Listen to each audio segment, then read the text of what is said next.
Ambassador Ray, thank you so much for joining us today and for taking the time to talk to us. We really appreciate it. Well, thank you. It's a great pleasure to be with you. I thought it'd be great if we could start with the United Nations General Assembly that's taking place this week and running into next week. For you, what would be the best outcome of this meeting, given the situation right now with the COVID-19 pandemic and the fight against climate change and all the different political issues we're seeing on the world stage? Well, I think first of all, the fact that we're having it is, I think, important. I've been struck by the number of delegations that are here, heads of state that are here. I know for a lot of people this just looks like, a big show, but the fact is there's a whole bunch of stuff going on that people don't see. It's like an iceberg in that way. It's really, all of the side meetings, all of the conversations that happen as a result of people and senior people coming in and getting together. That's extremely important. And yes, I think the clear direction on COVID-19, the fact that there's a summit meeting today with President Biden, which Mr. Trudeau is going to be participating in. We have a lot of movement on climate change leading up to COP26, which is sort of the point at which we hope to see more progress and clearer decisions being made. And so whatever quiet discussions are taking place, side meetings on the Iran nuclear situation, discussions between countries that often can't meet because it's too controversial when they meet directly in their own countries. But here in New York, there are lots of things going on and lots of conversations, and we're certainly keeping our ear to the ground and watching what's happening as best we can. And I think the fact that we're sort of seeing stuff happening here this year really means that the UN is back in business in one of its key roles, which is to be a place where people meet and where people talk, and not always talking in public. And what is your response to criticism of the United Nations that it doesn't necessarily have as big of a role to play on the global stage at the moment, given the polarization between superpowers like the US and China, especially because it doesn't seem to have very much teeth in terms of if it could dole out any sort of punishments if there were breaking of laws. And there's a lot of criticism there about the body, that it should be something that can actually have a bit more might on the global stage. So I wanted to get your perspective on that. Well, I think this is a criticism that's been made of the UN since it was formed in 1945. The nation states who formed the UN decided to give it certain powers, but not to give it other powers. And so I think you're right. I think your criticisms should not be directed at the United Nations as an organization. I think your criticism, such as you've expressed it, which is frequently expressed, should be directed at the nation states themselves. The world is in a difficult position, and the commitments to solidarity and to multilateral actions and common actions, that commitment is not as strong as it needs to be. The Secretary General talked about that yesterday, and many others have continued to talk about it. But I still think the UN has a strong role to play, first of all, as a place where people meet, as a place where people do get together and do talk to each other, and also because it does play a very constructive role when it comes to development, when it comes to dealing with the consequences of the actions that we've seen. And frankly, we wouldn't have all the common activities that we have on COVID, which are not as strong as they need to be, but they're stronger than they would be otherwise, are because we have the UN and its agencies and all of the instruments of international governance that are not as strong as they need to be, but they're stronger than having nothing at all. And I think that's clearly, for me, the alternative is having nothing. And I think that's where I see the glass is still half full, not half empty. So, Ambassador, I'm wondering from your perspective if you see the rise in tensions between China and other countries, especially the US, how you see that impacting the broader global stage and diplomacy as a whole. I think the key thing to know is two things. One is China is a growing economic and military presence in the world. The pace of that growth since the mid-'80s has been extraordinary and will continue. China is going to continue to have that presence. What I think a number of countries, including Canada, are asking is play by the rules. We've seen the arbitrary detention of Canadians in China, which is completely unacceptable, has created a serious issue between us and China. We've had other situations with other countries where there are trade fights and other fights that are going on that are creating a lot of tension and issues. China has to play by the rules, stop subsidizing its companies, engage transparently on the world financial stage. It is a huge creditor in the world today, and yet China is not playing by the same rules as all the other countries that are engaging through the IMF or through the World Bank. So we need to make sure that China plays by these rules and becomes a constructive partner in all of this, because that, I think, is the source of the tension. What's going on in the South China Sea, the Formosa Straits, everywhere else, these are critical issues. And I think they're the source of the challenge between China and the rest of the world, to say nothing of the rule of law, the repression in China, the Uyghurs. All these situations need to be addressed and need to be understood as significant issues for the rest of the world. And from your perspective, how can the rest of the world bring China alongside to following the different rules-based system that is currently in place? Because Xi Jinping does seem to be somewhat immune to criticism, and it argues a lot of that these issues are internal affairs and not necessarily the business of any other country. Well, I mean, it's not going to be easy. It's going to require a lot of persistence, and I think there has to be far more joined up activity by a lot of countries with a common approach and with strong measures behind them. And I think it's going to take a lot of time and effort to do this, but it has to be done. There really is no alternative. There's no room in the world today. Things are too dangerous and too important. You mentioned COVID-19 at the beginning of the conversation, climate change at the beginning of the conversation. These are things that require joint activity. There's no room for rogue behavior. We need to, every country in the world needs to understand this. All of us need to understand there is no room for rogue behavior. It's too dangerous.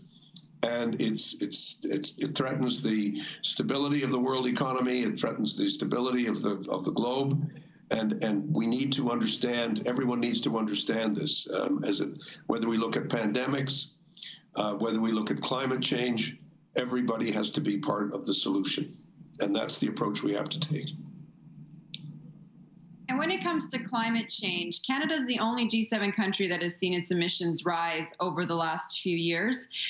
What can Canada do to participate more in the fight against climate change on the world stage? Lower its emissions, for starters. We need to bend that curve. And Canada's not alone in that regard. I mean, our economy is different from the other G7 countries in terms of the extent to which we are a substantial producer of oil and natural gas and other sources of emissions. But I think we've got a plan in place now, and the government has been reelected, and the government is committed to continuing and carrying on with its plan. We have to get to the tipping point where it's clear to all Canadians and everyone that we're going in one direction and there's no going back, and we're going forward with reducing emissions, with as I said, bending the curve, and just getting it done. And the key thing now is execution for the government and for Canadians. Provincial governments, businesses, communities, everybody has to be mutually engaged in getting these emissions down and in making sure that we're building a greener economy. These are the steps we have to take. It's easy to say, it's harder to do, but we have to do it. And President Joe Biden, he came to office earlier this year. From your perspective, working at the United Nations as Canada's ambassador, what has been the biggest difference you've seen since Biden's arrival in the White House? Well, I think the president struck a very different tone yesterday in his speech than the one that President Trump struck in his speech that he gave a couple of years ago now. I think there's a recognition that the United States is a much more committed multilateral partner of the world's and of Canada's, that the institutions that we care about, the United Nations, NATO, the Paris Treaty, for example, the pandemic effort that we need to make collectively, the support for the WHO. I think these are all a reflection of a different approach by this administration. And at the same time, I think we have to recognize that the world is a complicated place, and it's going to require a sustained, persistent presence by the Americans in partnership with others. So the way I put it is, when American friends say to me, we're back at the table, I say to them, yes, and it's a round table. It's a table where a number of different countries are going to be participating and engaging. And I think that spirit is really important to stress, the need for partnership, for discussion, for working together.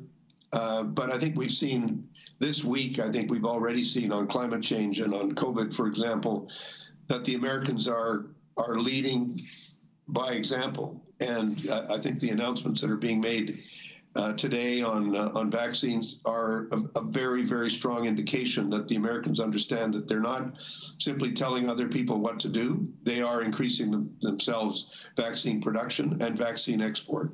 And I think that's something all of us have to pay attention to. And Canada is arguably a middle power and relies a lot on those international connections that it's built with countries like the United States, with the European Union, even with China. But however, we do seem to be facing in some aspects a decline in multilateralism and a more insular global diplomatic atmosphere. For countries like Canada that are more in the middle of the pack when it comes to power and rely more on those connections, what is the way forward in a world that is where we do see superpowers focusing more on their own interests than necessarily reaching out to help other countries in the same way that they were previously? Well, I was interested and I have to confess a little troubled when I saw a poll the other day in the context of the election that looked at issues and said, which issues do you really care about? And for Canadians, because it was in the middle of our election campaign, and the international relations was at the bottom of the heap. And I think it's really important for us to understand as Canadians, we're not immune to this kind of inward-looking tendency. I think COVID has made us look more inward. I think COVID has made us look to our own government and said, you got to help us. You got to do what you got to do and do it now, and expect a lot more from national governments. International cooperation is not about replacing national governments. It's about understanding that national governments are important, critical, but international cooperation is also essential. And that without it, we will face even greater crises and greater instability.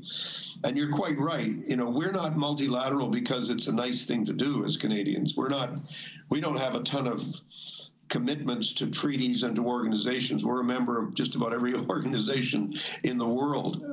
We are part of it. Why do we do that? Well, because we're a trading country, because we're a country that depends on global stability, that depends on global supply lines, and that depends on rules that are fairly enforced. We don't have the power to enforce our own rules and impose them on others. We don't have that choice. We're a country, together with a number of other countries like us, that has to create a stronger building, a stronger architecture for global trade, for global relations, for global security, for global pandemics, everything. We need that architecture to help us. When we help others to build these institutions, or we help others who are struggling even more than we are, we're not doing it out of charity alone.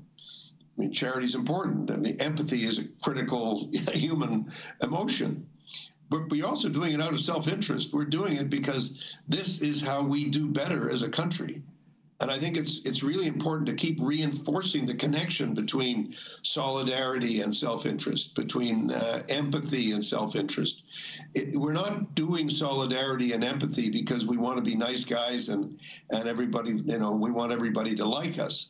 We're doing it because it's in Canada's direct interest to do everything we can to create stronger global rules. And you're right, global rules are eroding. They're not as strong as they need to be. And Canada needs to be at the forefront of those countries in the world that are saying we need these stronger things. China is not going to lead that way. Russia is not going to lead that way. Even the Americans are not going to lead it as much as we can, because that's where our bread and butter is. That's where our self-interest lies as a country. And we need to keep pursuing that.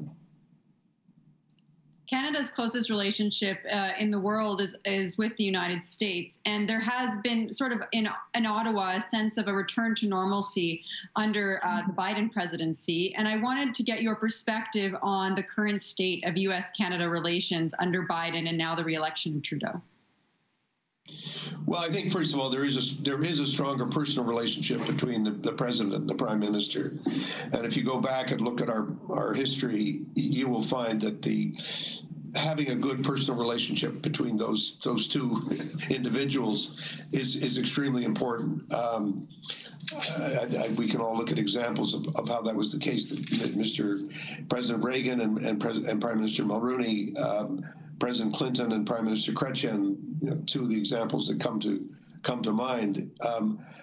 However, we do also need to understand that the nationalism and protectionism that has infected the world has long been a challenge for us in our relationship with the United States, whether it's softwood lumber or Buy America. We have a significant bilateral issues with the Americans.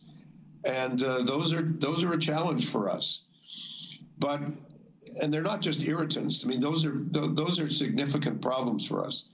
But it's very important for us to recognize the volume of trade, the extent of the integration between our two economies.